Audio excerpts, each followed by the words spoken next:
Je dois aller revoir les Écritures ou voir l'homme de Dieu, mon pasteur. Qu'est-ce qui ne va pas?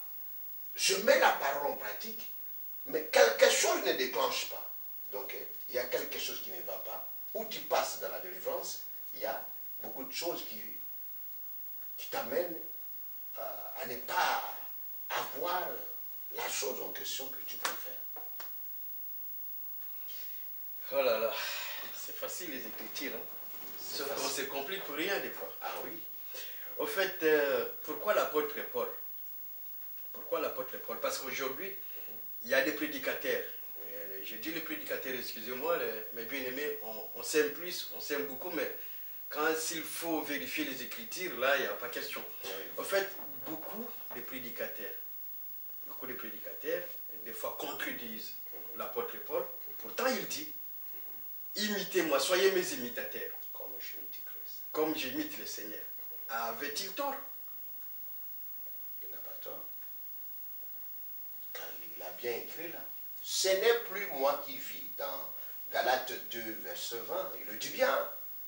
Ce n'est pas moi qui vis, c'est Christ qui vit en moi. Et aujourd'hui, on peut faire confiance aussi. Si nous lisons ça, nous allons voir encore. J'ai été crucifié avec lui. Si moi j'ai été crucifié avec Jésus, on ne sent pas ça. Parce que la croix n'est pas composée à 4 bois ou 5 bois. C'est 2 bois. Ces 2 bois, c'est l'homme et la femme. Et Christ était sur eux. Il a pris le devant de l'homme et la femme. Et si il est devant toi, qui peut t'attaquer? Si on t'attaque parce que tu ne sais pas qu'il y a ton roi, ton guerrier, ton combattant qui est devant toi. Christ était sur la croix, il n'était pas sous la croix. Et il est dans ces 2 bois. C'est ce qui est extraordinaire, mon frère. C'est ce que nous devons savoir. Si le Christ vit en toi, on verra l'image de Christ Jésus reflétée en toi. Mais si on ne le voit pas, donc il y a quelque chose qui ne va pas. Oui, il faut toujours refléter l'image de Jésus-Christ. Toujours, toujours. Et en vous écoutant parler, c'est-à-dire dans l'assemblée des saints, Oui. Nous ne pouvons pas prier comme les musulmans, mais si on est seul, on peut se mettre à genoux, la tête contre le sol et prier le Seigneur. Comme le Seigneur a fait, comme Élie l'a fait. Il faut être concentré. Parce que maintenant, c'est l'esprit qui prie. Ce n'est pas le corps. Mais toutes sortes de prières, on peut faire en esprit. En esprit. Comme disait l'apôtre Paul. Oui, c'est en esprit. Mais si nous dirigeons les mains, parce que l'ennemi se déguise. Dans l'assemblée, je demanderai aux enfants de Dieu de prier les mains levées. Je crois bien que ce n'est pas que moi qui ai eu cette information. Si nous voyons même le grand serviteur dans d'autres continents, au moment où ils font leur croisade, j'ai toujours entendu. Levez vos mains. Levons, oui. Levons les mains. On va commencer à l'adorer. On va commencer à prier. Et le miracle commence. Je n'ai jamais vu quelque part, je suis parti voir l'homme de Dieu et qui dit inclinez vos têtes et je vois le miracle. Non. J'évitais le Quand on dit inclinons nos têtes, c'est juste pour prier. On peut prier, on ferme les yeux. Mon frère, nous cherchons la réponse et le miracle. L'homme ne croira pas. Si tu inclines la tête, il n'y a pas de miracle. L'homme ne croira pas. L'homme veut voir. Pourquoi les gens ont cru que celui-là, il est le Messie, il est le Fils de Dieu? Parce qu'ils ont vu. L'homme, s'il ne voit pas avec ce Dieu-là naturel-là, l'homme ne croira pas, mon frère. Nous voulons voir Jésus manifester. Il y a même une bande que tu m'as mis au commencement, là, le salut, les miracles, les prodiges. S'il n'y a pas ça, tu crois qu'on croira que celui-là, le Picha qui parle là, c'est un serviteur? On ne croira pas. Révérend. On croit parce qu'il y a les écrits, et avec les écrits là, on met en pratique, il y a aussi la puissance qui amène des signes. Le royaume de cieux ne consiste pas seulement par parole, mais en action et en puissance. Voilà. C'est ce que nous voulons que l'Église vive maintenant. Que l'Église dise que le Dieu n'était pas que le Dieu de Moïse, le Dieu n'était pas que le Dieu de Paul, mais c'est un Dieu qui ne change pas. Il est toujours. Oui, mais révérend, il y a aussi le Jean-Baptiste. Jean Le Baptiste. Le prophète. Il a prêché la parole avec puissance, mais il n'y a pas eu de miracle. Mais sa parole était vraiment très puissante. Mon frère, il y a des miracles invisibles et des miracles qui amènent la conversion. Ah oui. Les miracles visibles et invisibles. Lui, il était dans la forêt. Il n'était pas avec les autres. Il n'était pas dans la ville. Mais les gens partaient là-bas. C'est un miracle. Croyez, regarde-moi comme je suis là. Avec l'habillement de Jean le Baptiste. Je me mets dans l'église, je commence à prêcher. Les gens vont fuir. Ils vont fuir, ils ne vont pas t'écouter. Mais lui, regarde comment il était. Mais les gens partaient avec leur habillement, convenablement, bien habillés, pour avoir, quoi? La parole. La parole. C'est ça ce que nous cherchons. Mais lui-même, il est venu avec un habillement comme nous. On n'a pas cru. Il a dit. Jean le Baptiste ne buvait pas comme vous, tout ça, vous n'avez pas cru en lui. Mais moi, je suis venu, je bois avec vous, vous ne croyez pas. Vous voyez ça? Donc, mon frère, ce que nous voulons, l'intérieur, que l'intérieur change, mais pas l'extérieur.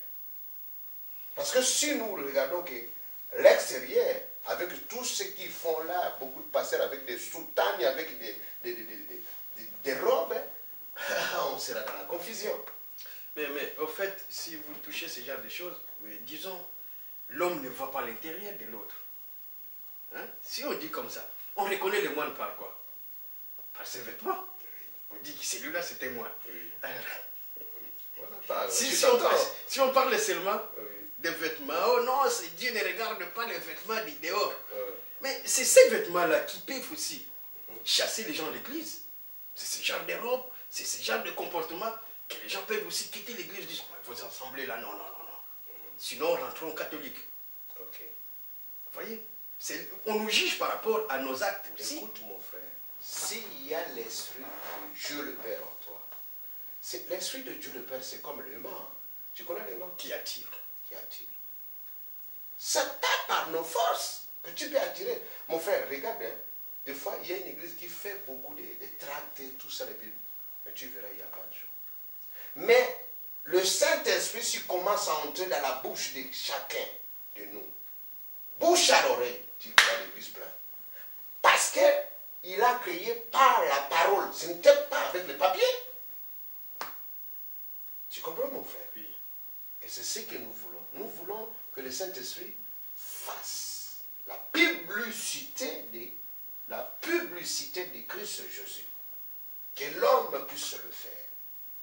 Et si lui le fait, il y aura toujours quelque chose. Même si on est en train de t'étouffer, même dans ton église, si tu as 2 personnes, ce n'est pas écrit 50 000 personnes, 2 ou 3. Tiens-toi bien, suis toujours ce chemin, et toujours dans la vérité, ton église aura la vie.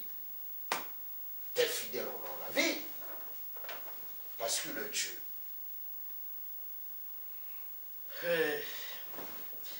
Alors, revenons un peu avant de terminer avec ce sujet à la position d'une prière victorieuse. Ouais. C'est-à-dire qu'on devait toujours prier les mains levées. C'est comme si la reddition, on n'est rien, pour dire devant le Seigneur, on n'est rien. Et regardez comment nous venons. Et on ne peut pas prier à genoux quelque part. Non, moi, je n'en disconviens pas. Et je n'ai pas dit que les gens doivent prier que le main vers les ciels, passer par la main, ce que je veux dans les églises, dans les assemblées. C'est ce qui est comme dit l'apôtre Paul. Dans tout lieu. Il dit dans tout lieu parce qu'il le veut. Parce que mon frère, s'il y a la connexion, écoutez, même si je ne suis pas concentré, mais la main de Dieu descend dans notre assemblée. Il va effacer mes pensées. Il va effacer tout ce que je suis venu pour faire dans l'église. Et au moment où je serai connecté avec lui, le Tout-Puissant, le Dieu Tout-Puissant des esprits, purs et impurs, parce qu'il commande, il connaît aussi les pensées de Satan.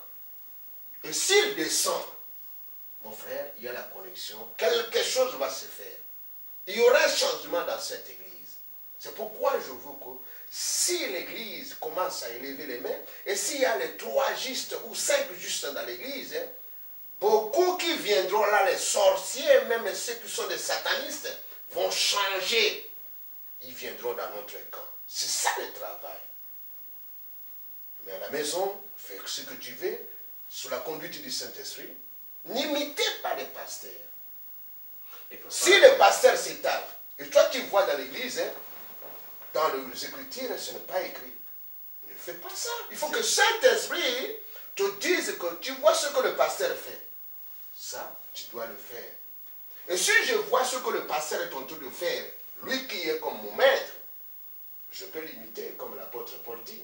Mais si ce n'est pas écrit, et nous avons vu là, si nous lisons dans Actes 17, verset 10 à 11, tu peux le lire là, c'est bien écrit, lis-moi. Hein? Acte 17. Ouais.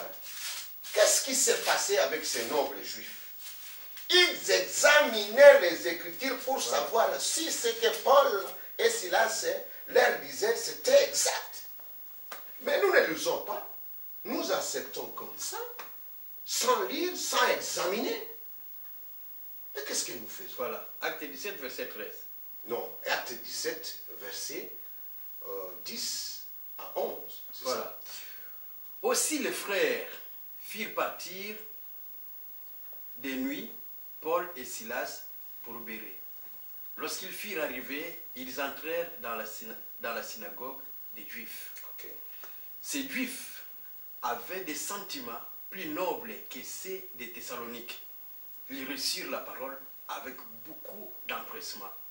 Et ils examinaient chaque jour les Écritures pour voir si ce qu'on leur disait était exact. Ah, mais papa, c'est pas moi qui le dis. Non, ça c'est les Écritures. C'est toujours vérifier les Écritures. Vérifier. Parce que les Écritures, tous les gestions, mon frère, tout ce que l'homme fait, il faut les Écritures.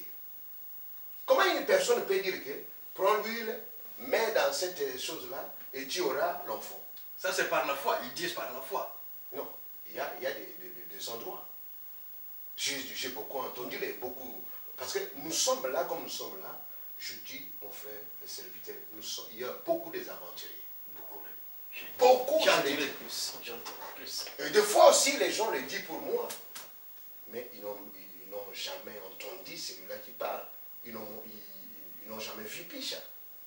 Mais le problème, on est qui examinons les Écritures. Tu as la révélation. Si la révélation ne se marie pas, il n'y a pas la communion entre ta révélation et ce qui est dans les Écritures, laisse tomber d'amener les enfants de Dieu vers la poubelle. L'onction d'huile, ce n'est pas interdit. Ce n'est pas interdit. Mais comment l'appliquer? Il faut comment l'appliquer. Là, vous avez raison. Pour terminer... On n'a pas terminé. Hein. Parce que tu n'as pas lu encore. Tu as déjà lu là où Moïse, là où les enfants d'Israël, il y avait la lumière et les Jésuites étaient noirs. Non.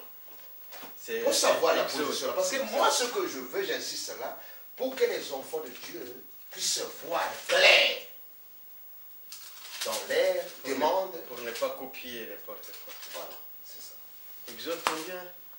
Exode 10, versets 21 à 23.